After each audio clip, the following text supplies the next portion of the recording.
Situation tendue à l'aéroport de Nantes Atlantique ce dimanche matin quand les passagers du vol à destination de Palma de Majorque, reporté depuis la veille, ont découvert que leur avion n'était toujours pas prêt à décoller.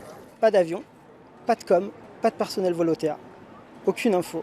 Donc là, on a décidé de bloquer l'aéroport jusqu'à ce que ça se décante et qu'on sache ce qu'il en était, quoi. Ça veut dire qu'on perd une journée de vacances, qu'on aurait dû partir hier matin, qu'on perd une journée d'hôtel, voilà, donc c'est les vacances d'été, ça coûte assez cher.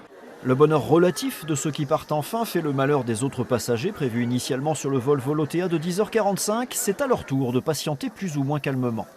On est mis devant le fait accompli, il n'y a aucune info de personne, c'est aucune organisation.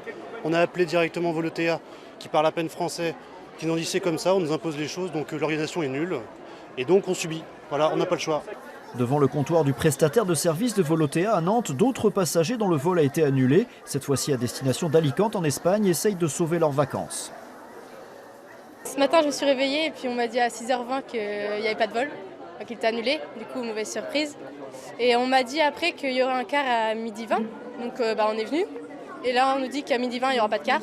Et on nous a dit après qu'il y en aurait un entre 13h et 18h. Et là, on nous dit qu'il n'y aura pas de bus du tout. Donc on doit se débrouiller pour y aller. Et qu'il n'y a pas de vol avant une semaine. Dans l'après-midi, un communiqué écrit de Volotea explique ces annulations par deux problèmes techniques sur deux avions différents. Il a fallu 10 jours à la compagnie pour réceptionner et acheminer sur Nantes les pièces à changer. À notre micro, le directeur de la communication de la compagnie espagnole se défend des accusations d'annulation économique et explique que toutes les solutions possibles ont été mises en œuvre. Nous attendons à ce que ces deux appareils soient de nouveau en service dans les heures qui viennent. Tout rentrera alors dans l'ordre des standards de Volotea qui, je pense, sont extrêmement élevés. Je dément toute raison économique à ces retards. Seuls 18 vols sur les 116 vols au départ ou à l'arrivée de Nantes ces 4 derniers jours ont été touchés. Volotea assure également que chaque passager touché par ces retards sera contacté dans la semaine pour un remboursement.